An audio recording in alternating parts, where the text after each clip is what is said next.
following is a Comfortably Zoned Radio Network production.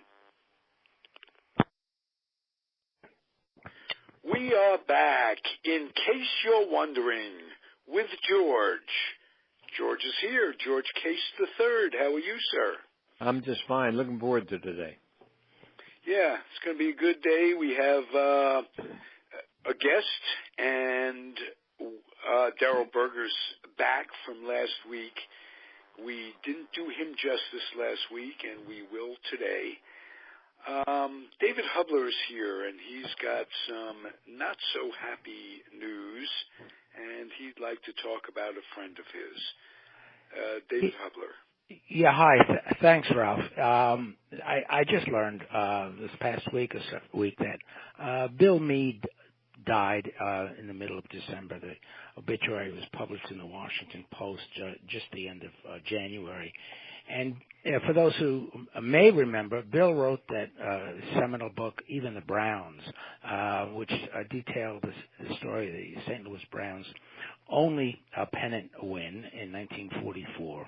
He also wrote several other baseball books, including two spectacular seasons, 1930, the year the hitters ran wild, 1968, the year the pitchers took revenge.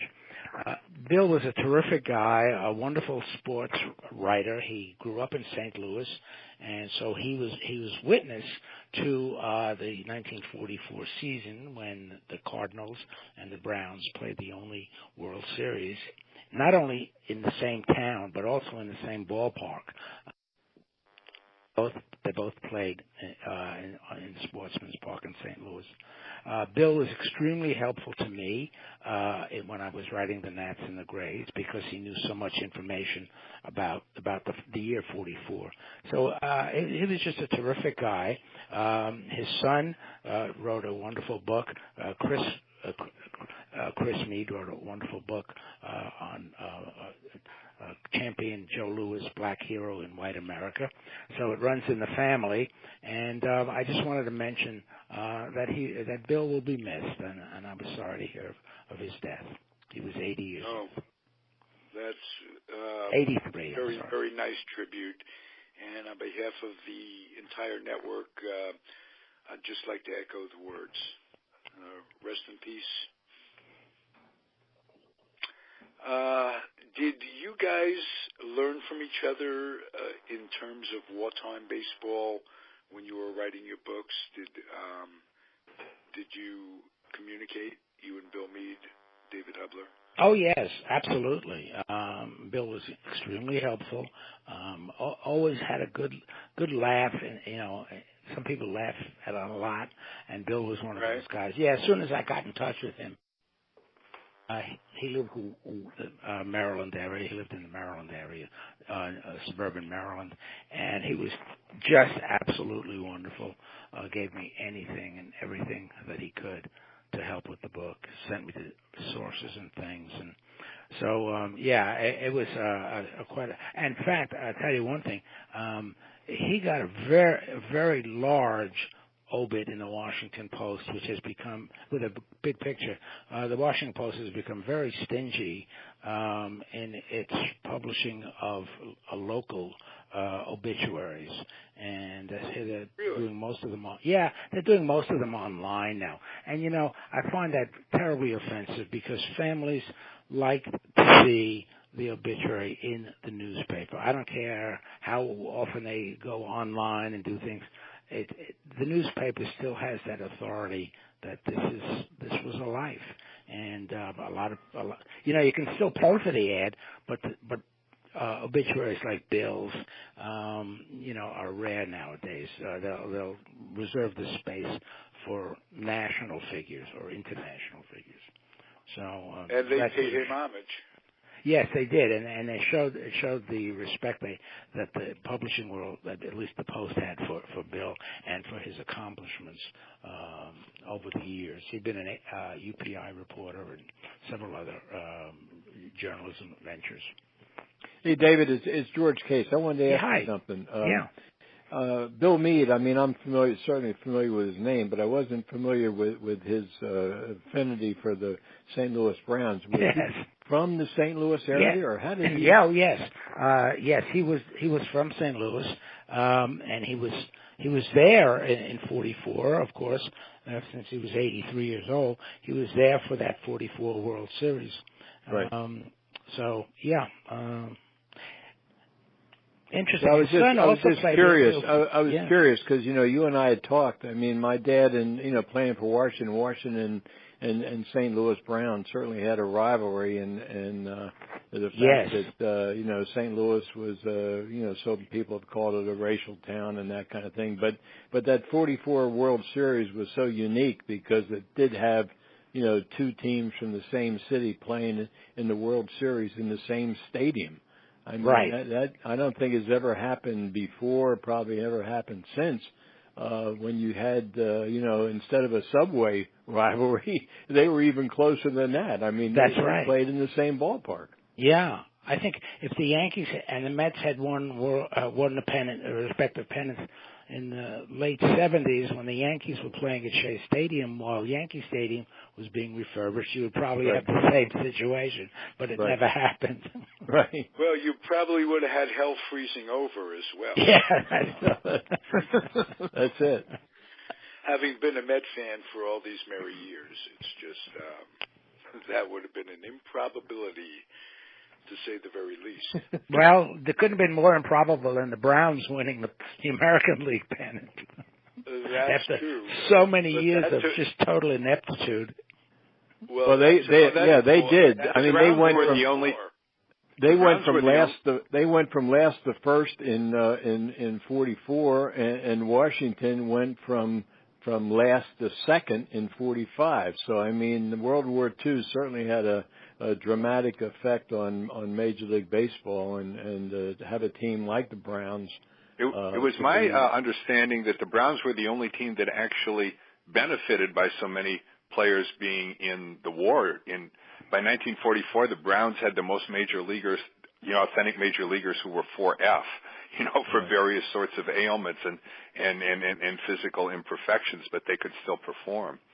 Well, that was one thing, Darrell. That was right. I mean, 4F, and I think we've talked before. I don't mean to bring this up, but my dad was 4F during the war and was allowed to play, but they had to work in the defense industry, during that time. But the Browns were. I mean, a lot of the major league stars were really in service. Feller and DiMaggio, Williams, and that caliber of player, and yet the Browns did retain quite a few of their players because of the 4F classification. Mm-hmm. Well, let's talk again to what keeping baseball alive during those years did for the spirit of the country, and contrast that with Pud Williams canceling the World Series. Well, that was the very reason that Roosevelt gave for insisting that Major League Baseball continue during the war, as written in the famous Green Light letter, which he sent to the commissioner. That was 1942, and that letter, some people have said, well, it might have been, penned by Clark Griffith. Because Roosevelt, I think that too. Yes. Yeah, I mean Roosevelt and Judge Landis were certainly not very close friends, but on the other hand, Roosevelt and Clark Griffith were very close friends. So, but the players, I know my dad had told me many times that the players really were expecting that the baseball would cease, and they were absolutely surprised and very happy that it would continue. And as David, as you know, with the letter, I think Roosevelt talks about, for the good of the country, baseball being a morale builder, and the fact that it would be perceived as the normalization of our life despite the war, that baseball would continue. Right. And that's to take nothing away from the fact that FDR was a huge baseball fan. Right. But I just think that he passed the letter off, Landis's letter off to Griffith, and said, why don't you respond and I'll sign it. Right. And that's. I think that's good research, David. I really think that had a lot to do with it. Franklin Roosevelt, as you mentioned, was a great baseball fan. But on the other hand, Clark Griffith had really developed a wonderful friendship with the president. Went there, giving him season tickets before every start of every season. Roosevelt was always throwing out the first ball at Griffith Stadium. I believe I have a picture. I've seen a picture of Mr. Griffith in the Oval Office presenting FDR with the tickets and a purse or some kind of a handbag for Mrs. Roosevelt. So there was a lot to do with the continuation of baseball. Certainly, Clark Griffith played a major role in that. Well, that's nice to hear because looking back, he's gotten a lot of bad press about integration and what have you, and kind of being in bed with Yawkey and the Red Sox. And so I'd like to hear something positive about Clark Griffith. You guys have touched upon this subject, and I'd like you both to elaborate for Chad and I and Darrell, because I know Darrell's books are not about wartime baseball. But would you talk about spring training and what it was, because there were travel restrictions and the teams trained in the East. And I'm wondering how that went down. Was it mostly indoor facilities, gyms, and the like that provided most of the spring training? David, why don't you talk about it? I can certainly add to it. Yeah, okay. Sure. Because that was an era, that you covered in your book. Yeah, it was very well in the start of the 43 season. The teams were restricted. They were not able to go down to Florida or to at the time California and Arizona for spring training because the War Transportation Board ruled that the trains were needed to transport troops, and also they wanted the teams close to home. So in Washington's case, it was quite interesting because during World War I, the University of Maryland was actually just more a college, Maryland College, and the president of the university at the time also was a sort of friend of Clark Griffith, and Griffith gave Maryland bats and balls and gloves and things to get their baseball team started.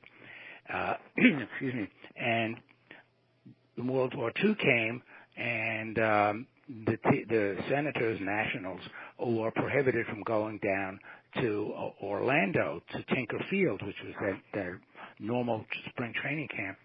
And so the president of the University of Maryland stepped up and he said, "Look, I knew what you did. You remember what you did for me during the First War. You can have our facilities all spring training." And so as a result, Washington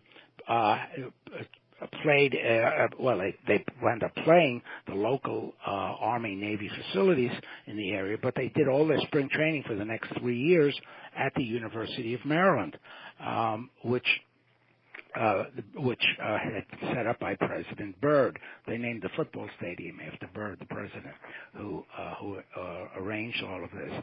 And it was, for Washington, it wasn't too bad because I know sometimes the weather was pretty cold and chilly, but at least they had competition from the local military posts around the area, and they were able to make one trip a year down to Norfolk area to play the Navy teams down there, and they went down there by boat, which they enjoyed very much. And that's how Washington was. I remember seeing that the Chicago teams, practically playing. Well, they were playing on snow-covered golf courses, trying to get some kind of practices in. So, and I'm sure Boston had the same problem. The Red Sox had spring training too. But go ahead, George. Well, you know what, David, you hit upon really what this situation was, and Washington did benefit by being able to train at in University of Maryland, which was so close. And as you also mentioned, I mean, a lot of the northern teams, and back then there were only 8 teams in each league, and a lot of them were in northern cities because of the wartime travel restrictions. I have pictures in a book called Spartan Seasons where certain clubs are training in the Adirondacks and in New England, in Chicago, in the Midwest with snow on the ground. Yeah. And they're training, they're throwing snowballs rather than baseballs. I mean, it's hard to believe that situation when you look at what it is today, but that was a fact of life during World War II. The players were happy just to be playing, and obviously they wished they were in the Florida sun or Arizona or whatever, but they couldn't do it. So in the case of Washington, though, they really benefited because of the fact the University of Maryland had provided the facilities to them, and they would train in the field house or they'd go outside if it wasn't too bitter. And then, as you mentioned, they would take that boat ride to Norfolk to play the Naval Air Station, which was one of the top service programs. I think Norfolk and Great Lakes were the two major training centers in the United States, and both had numerous major league players that played for those service teams. Where did your dad train in those times? Well, that's where they were. When he was with Washington, they were there, and before that, before the travel restrictions, he trained at Tinker Field in Orlando. That's where the Washington spring training facility was. And then after the expansion team came in, when my dad was coaching, Washington trained in Pompano Beach. So the Minnesota Twins your continued. Family go to spring training? Yeah, we would go down. A couple times we would take the train and go down. You had sleeper car and Pullmans and all, and that was fun. I was only 5, 6 years old. I really enjoyed that. And once or twice, I think my dad drove, and a lot of the players would. They would actually drive to spring training. So, it was a unique experience. Spring training, the players always loved it if they could be in the Florida sun, but if not, at least Washington had a dry roof over their head, and it wasn't 30 below zero with snow on the ground. And I've seen pictures of ball players training. I think it was maybe New York or one of the New England teams, or on a ski slope with skis and throwing snowballs rather than baseballs. So it was a totally different spring training experience during the war. And Tinker Field is still there, isn't it? But was the general populace restricted from traveling during those years by? Yeah, well, they were. There was gas rationing. As a matter of fact, an interesting story. Players had a problem getting gas for their cars, and Dutch Leonard, who was one of my dad's roommates, one of the all-time great knuckleball pitchers, Dutch used to be able to get some additional gas at some of the local gas stations in Washington by trading his autograph on a baseball for a couple bucks worth of gas. I didn't know. That's a good story. Right. Yeah. I already knew that because my dad and Dutch were roommates, and so they used to laugh about it when Dutch would come up and visit with my mom and dad after Dutch was still playing in majors, but after my dad retired, and he and my dad used to talk about it and laugh because it was an interesting experience for him to say, hey, you know what? I think I can get some extra gas to go someplace, so I'll just give him a baseball with my name on it. You know how that works. That works historically. That's worked for ball players. on a myriad of different levels. Yeah, I'll bet. Yeah.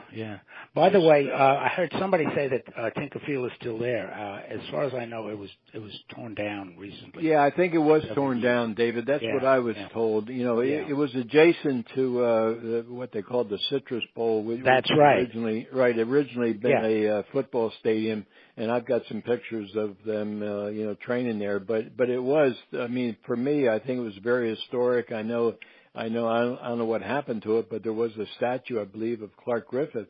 Oh yeah, did I ever show? I was there when I was researching the book. I went down there, and my son and I visited Tinker Field, and fortunately they were setting up for some sort of concert or something, and so we just wandered onto the field because the gates were open.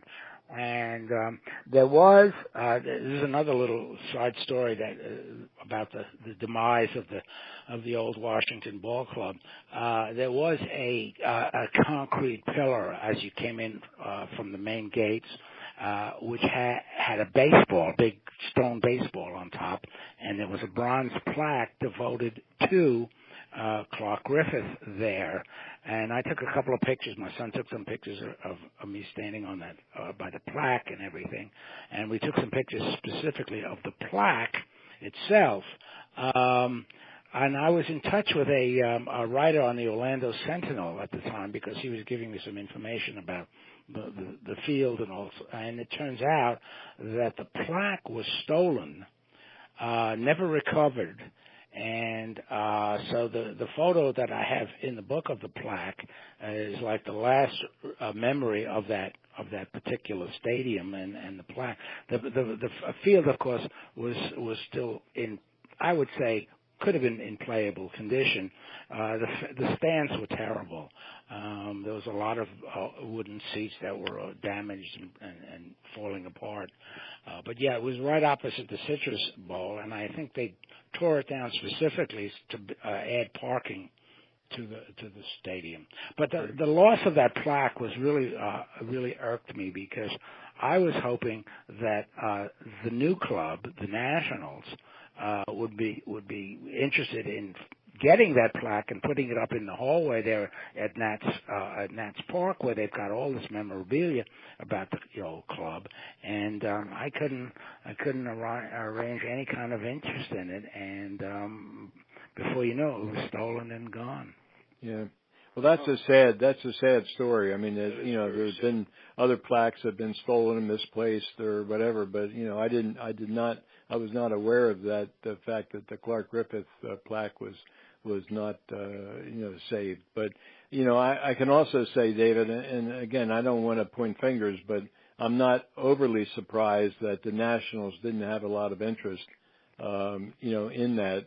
The fact is that to me, I mean, Clark Griffith is the epitome of Washington baseball, and yet, that was yesterday's news. So, that's part of life. We talk about nostalgia in baseball, and with Darrell, we're talking about players. Well, the other thing too, just corporately, they're different entities. They are. We knew that. Yeah. But they did. Totally different entity, totally different league. I mean, it's a different world. And the thing of it is, what I'm getting at, the Nationals aren't going to make a dime off of promoting the Senators or the Griffiths. Well, it wasn't a question of promoting them. It was a question of adding it to the actual history of the history of baseball. It's not as if it's all promotion. Right. Well, yeah, but I mean, this is, in fact, we had somebody on the show maybe a month or two back, who was from Minnesota and was interested in and worked for the Twins, because the Twins too are very helpful. But the thing of it, what I'm getting at is the Twins own the rights to being the Senators. And the Nationals aren't the Senators because the Twins wouldn't yield up the name. If they were the Washington Senators, they'd be, the Griffiths would be on there. In a way, you can't blame the Nationals. You want to take your logo and go, then go. Don't expect us to not be able to use the historic name of the team because you want to keep the rights to it, and then expect us to promote your history. No, I don't get that at all because there's plenty of information there. Yeah, history no, I don't should either. be preserved no matter what the circumstances. I'm not talking about should. I'm talking about why the Nationals didn't do it. I'm not saying they shouldn't have done it. I'm saying that's why they did it. Oh, right. Well, I don't know, but I also offered Ralph. You'll remember we had I forget who it was. Ronnie. Not Ronnie. It wasn't Ronnie. Was it Clyde Clive? Deppner. Yeah, Ronnie brought him on, right? Who was it? Clyde, Clyde yes. Deppner. Yes, and he expressed an interest in it, and I sent him a good copy of the plaque because that's the repository of the old Senators team is in Minneapolis. I was able to get photos for the book from the Twins, not from the current Washington team. Exactly. So. But I don't know whatever happened to it. I sent him the email with the clip of the plaque, and I never heard from him. Huh. No, I don't know. I wonder why. I'm surprised. I don't know. Maybe it's not like him. It's not like him. Yeah, maybe he just didn't get it. You know how the internet maybe. is. That could be too. Well, usually they bounce back if but I didn't hear anything at all. Huh. But maybe he got it, didn't check it that day, and I don't know. Yeah. Huh. Well, I mean, I can send him in again if anybody wants. Maybe we can get him on again, Ronnie, and I'll see what I can do. Call his attention to it because that he sounded like such a complete collector. Yes, Oh, exactly. He encouraged me to send it to him. And since it's gone, and that was probably melted down. Since it is gone, I mean, the photo is the only thing we've got left of the plaque. Well, you never know about stuff that becomes recovered. Didn't we have someone on? George will know, of course. Who there were some balls that were lost. That was Hank Thomas, Walter Johnson's grandson. Walter Johnson. That's right. Right. Yes. And and the story was that Hank had graciously donated the balls to the Hall of Fame. Went up there to see the balls, and all of a sudden, they show him and said, an empty box, and said, the FBI got involved, and then Hank did some research, and a couple of them wound up at an auction, and finally they were all recovered. So which made Hank thrilled to be able to find them, based upon the fact that these were personal baseballs that his grandfather had signed by presidents of the United States when they threw out the first ball to Walter Johnson. Yeah, and he was gracious enough to donate it.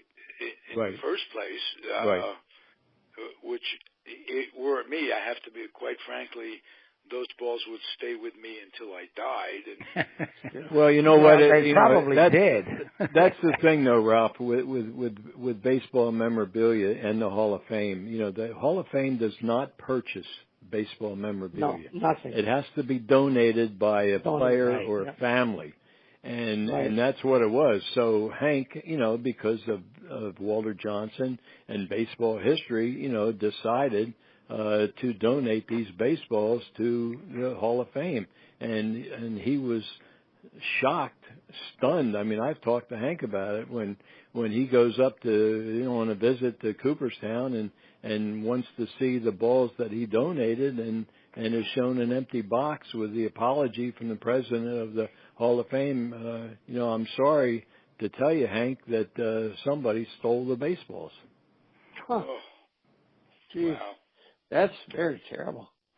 There's a picture. I mean, I keep that stuff for the money to sell it. I meant I keep. Well, the thing of it is, with a ball like that, you need the provenance, and the provenance was the Hall of Fame, and so it was stolen. I mean, I don't see how you could possibly turn that. Well, what they did, Darrell, from what I understand, whoever did it, they started to sell them at, they broke them up. So they weren't selling them as 6 baseballs. They were selling them as a 1911 signed William Taft baseball in 1920 or whatever it was.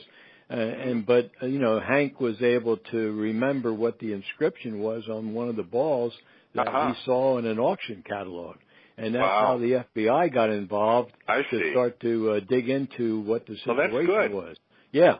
I mean, it really was. And Hank was obviously thrilled because this was, not only baseball history, but this was a family heirloom.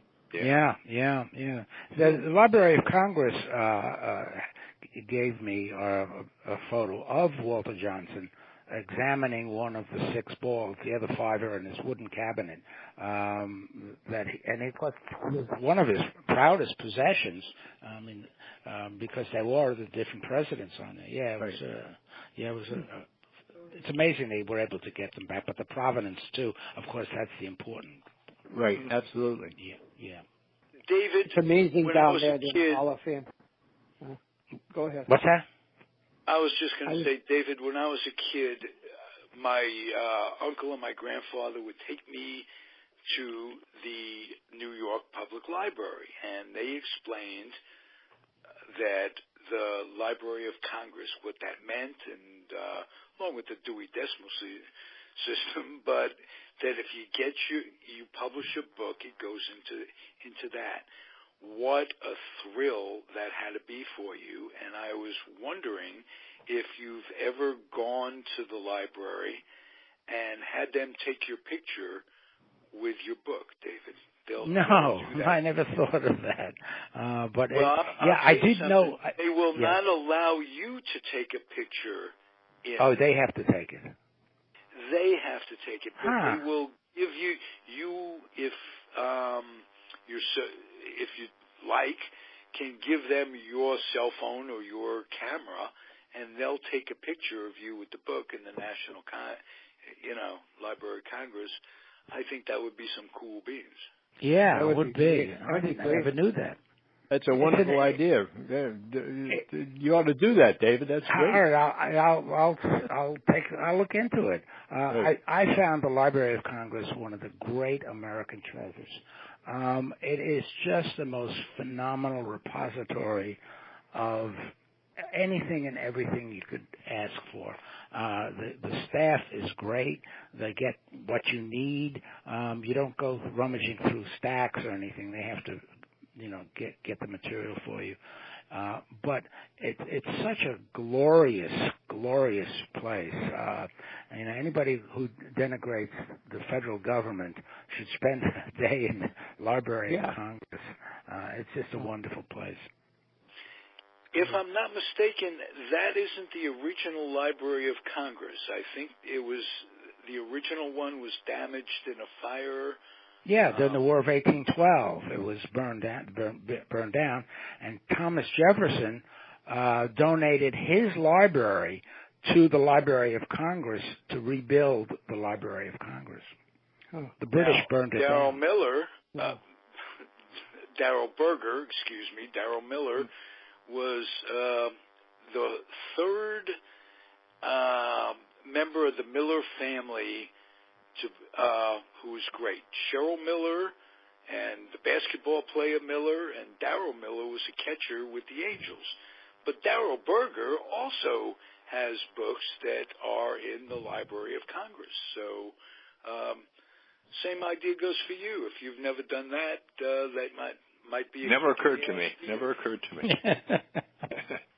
Now we have Darrell Berger, with us, and Darrell, I'm curious. We started to talk briefly last week, but your interest in your books. I know you wrote a book on Roy White and a book on Mitch Williams, but I had also mentioned to you that you had been a speaker at a SABR meeting in New York about the everyday lives of ball players, and I'm just curious as to some of your remarks, because I didn't hear them. I had been the executive director of SABR, and I knew a lot of those people, but I'm curious as to your interest and what you think and how you wrote about ball players, because I from a personal point of view, I knew ball players because of my dad as people. not so much as ball players. And my dad and the other players, to me, they were part of my family, my upbringing,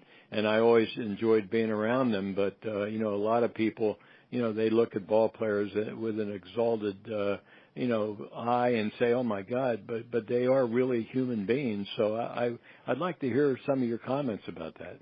Well, the reason when I was asked to speak at the New York SABR convention that I chose as a topic, baseball players as human beings, is because even at that time, of course, there was more and more emphasis on new statistics and analytics and so forth. And oftentimes, more so then than now, I think, a debate or a controversy between the people who liked the old statistics or didn't like the old statistics or talked about intangibles or chemistry or things that can't be measured and so forth. And in doing the books with Mitch and Roy and interviewing a number of players who were involved in their careers and other interviews I'd done, I realized that there really is an intersection between performance and personality. But it's not one that's really quantifiable, Mitch Williams and Roy White, of course, couldn't be more opposite in terms of personalities, but they both had major league careers. And one of the things about Mitch Williams was that his personality was so prevalent in the way he approached the game. Nickname was Wild Thing. Was said that he pitched like his hair was on fire and so forth. And there's one statistical tidbit about Mitch's career, is that as far as I know, he's the only pitcher in history, and I would love to know if there's another one, who had anything more than a very brief career, who during his lifetime gave up more walks than hits. It's close, but he gave up just a few more, but he gave up over 7 walks per 9 innings for his career. In some years, he was up to 8 or 9. Yeah, well, you know what he did, Darrell, as you know. I mean, that was his nickname, Wild Thing, and he'd come on the mound, and and they'd play the music Wild Thing. I mean, he'd get out there, and I mean, he had trouble with location. I mean, and he was a herky jerky kind of pitcher. I mean, he wasn't smooth and all that stuff, but I mean, he did have a major league career, and he was effective. But the reason he had a major league career has to do with more human factors. If you look at his minor league career, he walked even more. He would walk, his first year he walked 11 guys per 9. He walked 13 guys per 9, 10 guys. It's nobody could get a hit off him, but he would walk the ballpark, and he was first starting. I'm sure you remember Tom House, who was the pitching coach in the Texas Ranger organization. Right. And Mitch Williams. Aaron's home run in the bullpen. That's right, yeah. Mitch Williams attributes Tom House's getting his mechanics to be, I mean, yes, I agree, he had a herky-jerky, flailing, landing with, facing third base type of follow-through. Imagine what it was like before Tom House got a hold of it. And he said he was able to get my delivery compact enough that I could have a career. Mitch Williams has an older brother, just a year or two older, who threw faster than Mitch and was the one that was originally scouted. And he was in the minor leagues for a couple of years, but never had a career because he never ran into a Tom House. The other thing is that as Mitch Williams progressed, he basically only threw a fastball, and maybe he moved his fingers a little bit to have a little bit of what we now call a cutter. But he never worked on anything like a change of pace. And in the book later, he says, I was just not a change of pace type guy, which is one of the great understatements of all time. Right. But he was also through at the age of 32 and really wasn't effective after 93, after he gave up that home run. And it wasn't so much certainly that he was spooked by the home run, but he'd thrown a lot of pitches. He'd thrown a lot of pitches, all in high stress situations. His knee was croaked. His right knee was croaked. He decided not to have an operation because it would have cost him a whole year. And he said, I would have gone crazy sitting out a year. So he rehabbed his knee simply by busting out his quads, and giving enough musculature to compensate for the weakness of the knee. And it kind of worked, but it also ended his career rather prematurely. So the combination of, not wanting to take any time away to have surgery or ever be interested in using a changeup, his career, he was retired by age 32. So regardless of your physical gifts, that personality and attitude toward life is important too. And that's why I think more and more organizations now are understanding that the dichotomy and Moneyball between the scouts and the statistics is kind of now a false dichotomy. You need to scout the heart and the person, but you also need to be aware of how they are mechanically and how they produce statistically. Roy White, to go back to him a little bit, very placid, friendly, low-key personality. He played anywhere, played every day, never said a word, would hit any place in the lineup, just a useful kind of guy. And that's what he was when he put on the uniform. Did he and Mitch have a common denominator, something? I can't think of two more opposite people in the world. Sure, man. They both really wanted to win. Okay. They're both tremendous competitors. Both tremendous competitors. Both would play hurt. Obviously that's something that unites a lot of Major League Baseball players. But I think it's something that the average fan doesn't really appreciate. I think because so many of us have played baseball on some level, we don't understand how special even the most marginal Major League player is, both in terms of physical talent and his drive to win and compete and be the best. It's really, both of them really are off the charts, or you don't even get that close. Yeah, you're absolutely right. You don't even have to be a big league player. Yeah. You could be a pro player. That's right. Have all those same things. Just to be signed as a pro player, a minor leaguer, let alone make it all the way. To answer a potential answer to your question earlier about a pitcher who may have had more walks than giving up base hits, the only one that comes to my mind is Tommy Byrne, the old Yankee. That's right. One of my friends mentioned him the other day. On the computer. I can probably.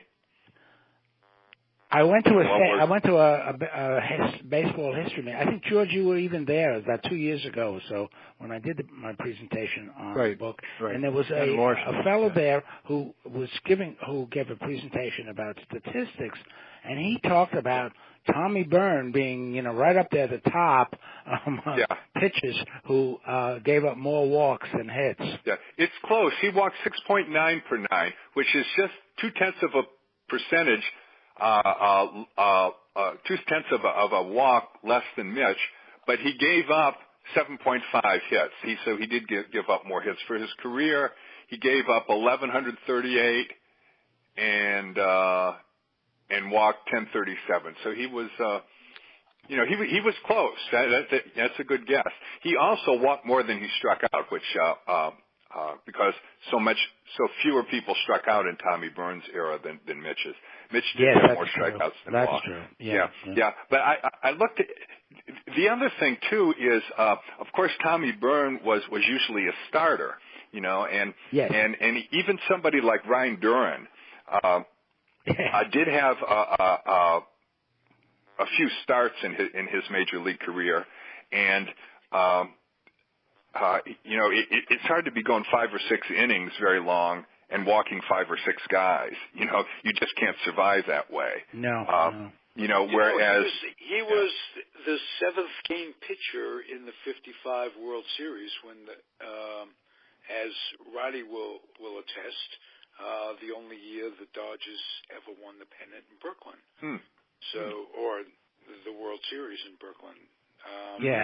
Ron Duran was known for letting the first one go right over the top. He'd unleash his fastball and it would bounce off the screen behind that was part of his act. He had these Coke bottle glasses, and he would like squint, and the players, and that was his act. He'd come in, the first pitch, he'd throw over the backstop, and it was just, so he's saying to the batter, hey, you know what? I don't know where you are, but don't dig in on me because I might put you on the ground.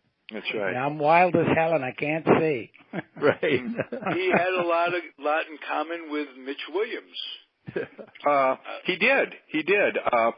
Of course, Ryan Dern was a very rugged alcoholic who later became an alcoholic counselor, and his autobiography is really excellent. If you haven't checked it out, I recommend it because it has a lot of very interesting things about his career and what it was like being on those Yankee teams. Because there were a lot of heavy drinkers in all of baseball then, but especially on the Yankees. And it was sort of, that kind of made him one of the guys, when otherwise he was, he'd come in and pitch the ninth inning 3 times a week, but he could go out and, Darrell, if I'm not mistaken, Mitch Williams pitched at Reno when he was in the minors. Yeah, Am I right about that? That's correct, yeah. Well, his manager was a fellow by the name of Eli Gerber. Oh, I just finished his biography. Oh, yeah, that's Gerber with only one vowel, just at the end. Right. Yeah. And I was the Topps rep back in those days, and I signed Mitch Williams to his Topps contract. If I'm not mistaken, at least I saw him up there when Eli was the manager, and what an interesting guy. Brought to mind a recovering alcoholic. That's right, yeah. Well, Eli Gerber is on Facebook quite a bit, and I didn't realize it until he contacted me about a year ago. He pitched for my dad in Hawaii after he got his release from the Angels. Tried to make a comeback. Yeah, right. He pitched for my dad, and he's been very complimentary to me about my father, and so it was interesting because I wasn't aware of it until one day I got a Facebook message from Eli Gerber, and I said, gee, I certainly remember him as a pitcher, but then the message was, George, I really wanted to let you know that I pitched for your father in Hawaii. Yeah. He pitched the first game of the LA Angels. He was the opening day pitcher. Right, yes, he was. First win. He has the first win in Angel history. Yeah. Mm-hmm. And he told me a story of the Yankees at that time, when he got called up, had another guy called up. I think his name was John Gabler. Right. And the delis in New York thought that he and Gabler were both Jewish, and they were naming sandwiches after those guys. They weren't Jewish, but Eli says, that was all right. I was eating free. There you go. Sure. Yeah. Shalom Aleichem, he said. I'm sure the sandwiches were good, too.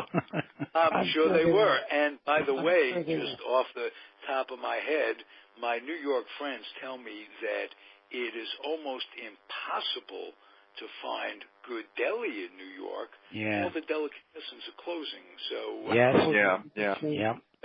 Well, the rent is so expensive, that the little mom and pop stores, the delis and the bodegas and stuff are having tougher and tougher time making a go of it. Yeah, I think Katz's is still around, but there's a lot of them that aren't. Yeah, Katz's is still down there on Houston Street. Yeah.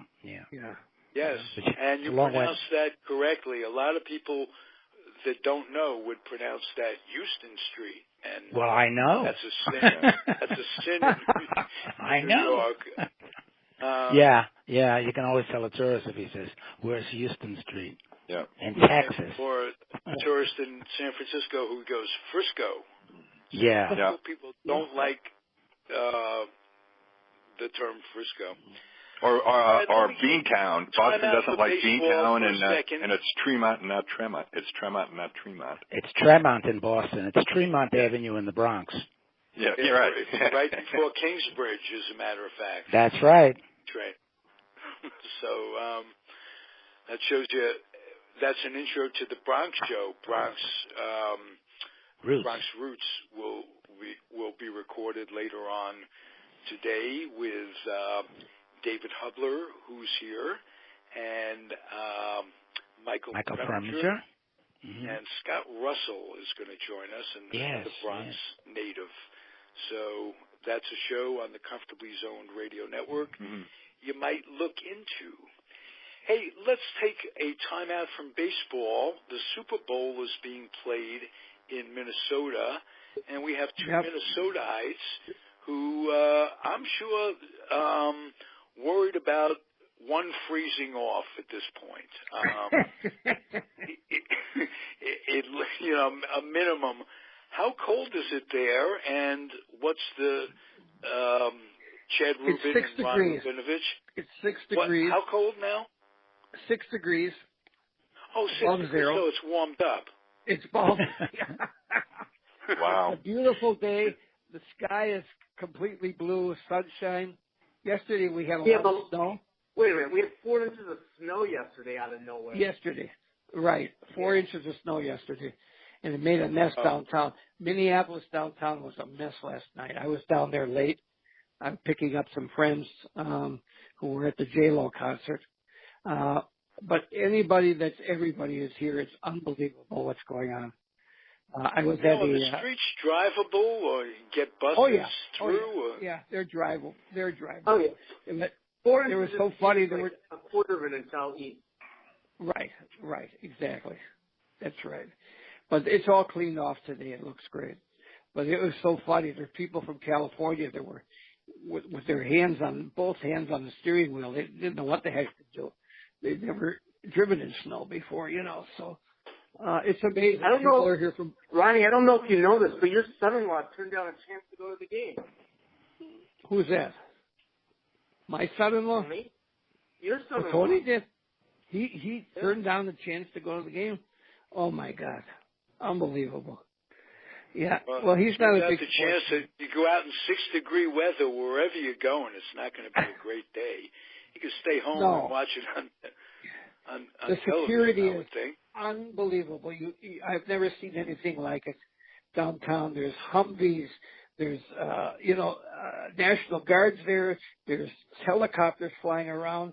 I've never seen such amount of police and protection in my life. Yeah, well, I think that's the way it is now with these kind of events because of the threat of terror that they really have to do a tremendous security sweep to make sure that no incident happens. Because when you've got what do they have 70,000 at that game, with the kind of publicity and it would be a feather in the cap of any organization if they were to create some kind of chaos. So it's really a remarkable job that they do, and sadly, we're in that kind of a world that we live in today that they have to do that. Yeah, unfortunately, you're right, but it's unbelievable what they've done. I was at a party yesterday afternoon, a Super Bowl party with Lee Steinberg and a couple other people. It was terrific. Yeah, I saw your picture on Facebook. Yeah. So you were the tall one in the middle. I was just gonna say that, David. David's got that Bronx tongue. I love it. That the needle is out. Hey, I've had that position for many years, so. Ronnie, I wanted to ask you about that. Does Lee Steinberg, does he still have his sports agency? Is that still? When I was in the athletic footwear business, he was one of the most well-respected sports agents out there. He really is. He has a new one now. He and he had $1 billion #1 football draft picks. Oh yeah, quarterbacks going all the time. He was the Steve Boros, not Steve Boros, but Boros. Scott Boras. Scott Boras. Right. The Scott Boras of our times. Yeah. Yeah, but then he Cosmo left for a while. Yeah, Cosmo DiCanola is his partner, and he's a wonderful guy. I'm actually got the job of driving him around all week. He's been just wonderful. I think he's based. Isn't he based in California, Ronnie? No, he's in Philadelphia. Who's Steinberg? No. The other fella. Yeah. Who? Boris? Cosmo. Yeah. Cosmo. Oh, Cosmo. Okay, but I think Steinberg is in California. I believe that's where his headquarters is. That impressed me is the work that they're doing, public service work and helping people in Boy Scouts and Girl Scouts. I mean, I took Cosmo the other day to an event at the Ronald McDonald House, and he was showing me a picture that this little girl. I mean, it tears your heart out to see these children with cancer, and this little girl was in this little cart and she was holding, he bent over to say hello and she kind of grabbed onto his tie. But I mean, it's just wonderful. They're such wonderful humanitarians. And it's been such a pleasure being with him and getting to know him. He's just a great guy. Nice. It's been fun. Nice. Yeah. And your health is holding up, isn't it, Ronnie? My health is holding up. Recovery. Thank God. Thank God it is. I'm having a lot of fun. I've been very busy this week. People from all over the country are here and the world. I mean, people from Australia. It's amazing what's going on here. Also, Ronnie, I wanted to tell you that I saw the picture. What was it, last week about Jackie Robinson's birthday, and it was your 10th birthday, and the picture of you and Jackie. Right. I mean, that was wonderful. Yes. That's a great memento to have. Beautiful. Oh, it was a nice picture, wasn't it? It was just. I love that picture. Thank you. Then also Roy Firestone from, Roy Firestone. He wrote a big post yesterday on Facebook about Jackie and I. It was very nice. I was surprised. So that was fun. Yeah. He'd so be a good guest timeline. He'd be a good guest to get on the show, Ronnie. Do some producing for us. Let me see what I can do. Roy Firestone. If fabulous. I'm not mistaken, he comes from the Firestone tire company. Really? Does he? Yeah. I wasn't aware of that. Uh-huh. Yeah, his family is. He and I are friends with him. Firestones. Very nice guy. Okay. Did someone just join us? Yes. Mike, hi. Mike. Hi. Good afternoon. I'd like to introduce this audience to Michael Preminger, who we spoke about you a little bit before.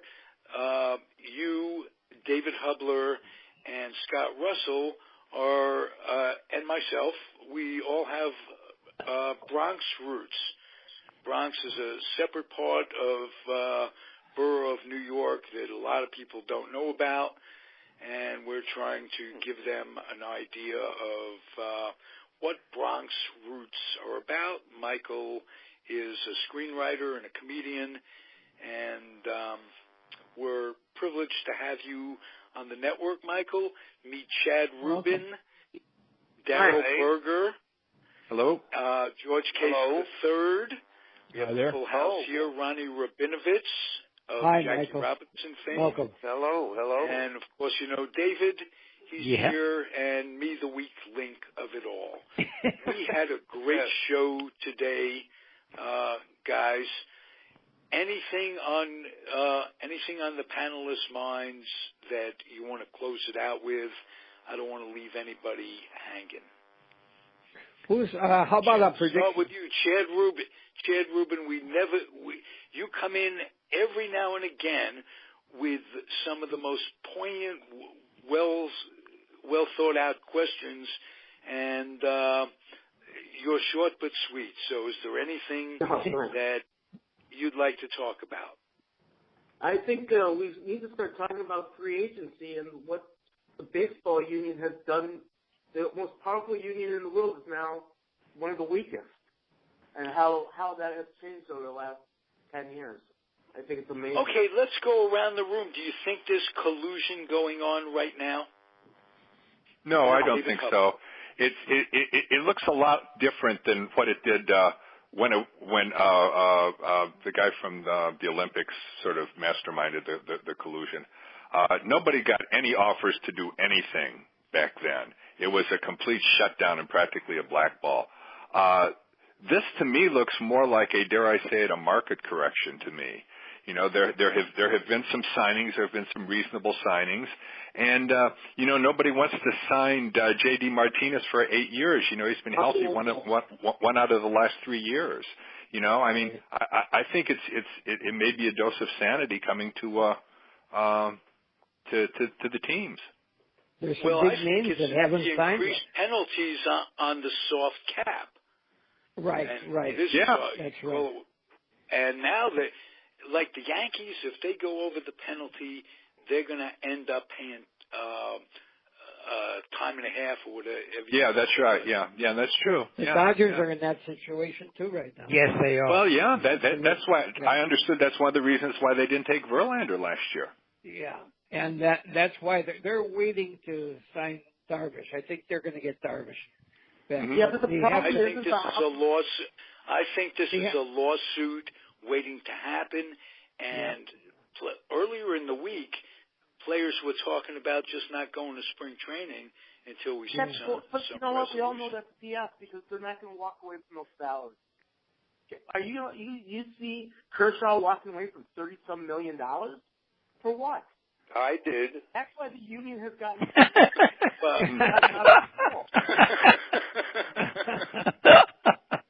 Yeah, but you didn't want your kids growing up in that city. That's the reason, Michael. Mm-hmm. That's right. You're right.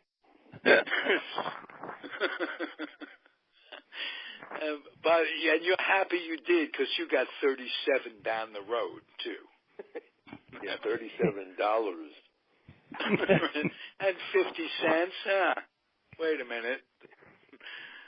All right. Hey, this is, like I say, a terrific show. George, anything you want to end with? You're the man.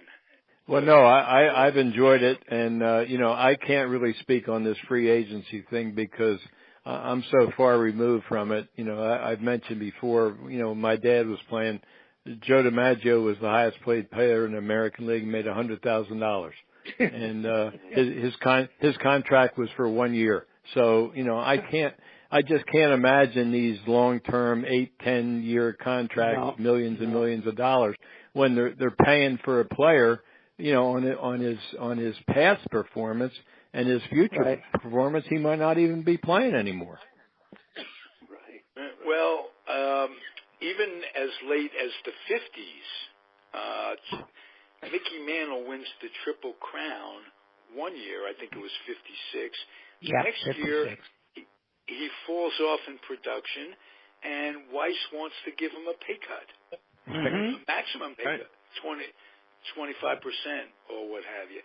They had the players by the gonads, and the pendulum swung in such a direction that did you mention a weakness in the union, Chad? Yeah. I don't see that. I see the union as being, they have $2 billion in escrow to pay future pensions.